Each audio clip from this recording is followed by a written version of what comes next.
Dans la série de vidéos sur l'atome, nous avons vu qu'un atome est électriquement neutre. Autrement dit, il a autant de charges positives, donc de protons, que de charges négatives, donc d'électrons. Aujourd'hui, on va s'intéresser à sa configuration électronique, autrement dit à la répartition des électrons autour du noyau. On parle également de cortège électronique.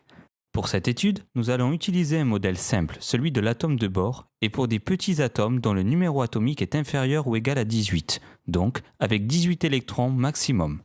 Selon ce modèle, les électrons sont répartis en différentes couches, elles-mêmes composées d'une ou plusieurs sous-couches. Il y a plusieurs façons de les représenter, soit directement sur l'atome, soit en traçant un axe vertical de la couche la plus proche vers la couche la plus éloignée du noyau. Nous allons voir comment répartir les 18 électrons de l'atome d'argon de numéro atomique Z égale 18. La première couche est la couche 1, composée de la sous-couche S, qu'on appelle 1S. C'est la plus proche du noyau et elle est occupée par maximum 2 électrons.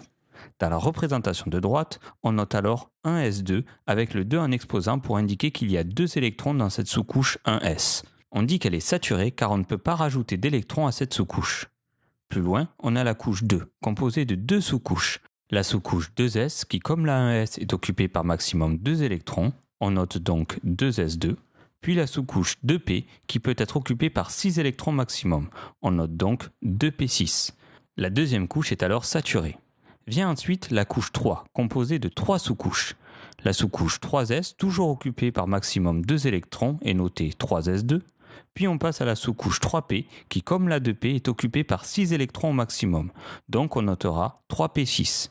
Et enfin, la sous-couche 3d, dont on ne va pas parler dans cette vidéo, puisqu'on ne va s'intéresser qu'à la structure électronique des atomes dont le numéro atomique est inférieur ou égal à 18. Malgré tout, ce n'est pas cette représentation-là qu'on vous demandera en classe, mais une version beaucoup plus courte à écrire que nous allons détailler maintenant, mais qui découle de ce que nous venons de voir.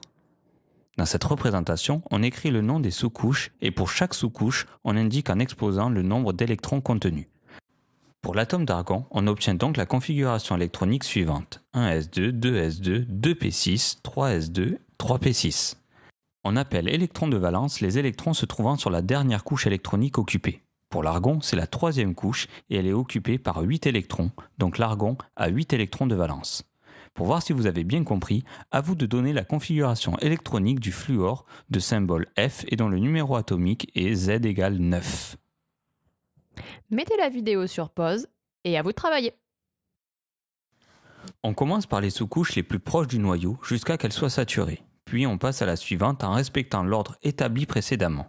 On obtient ainsi la configuration électronique du fluor 1s2, 2s2, 2p5. Petite astuce, pour être sûr de n'avoir oublié aucun électron, on additionne le nombre d'électrons de chaque sous-couche qui doit être égal au nombre de protons Z de l'atome. C'est bien le cas ici et on constate que le fluor possède 7 électrons de valence. Voilà, cette vidéo touche à sa fin. À bientôt.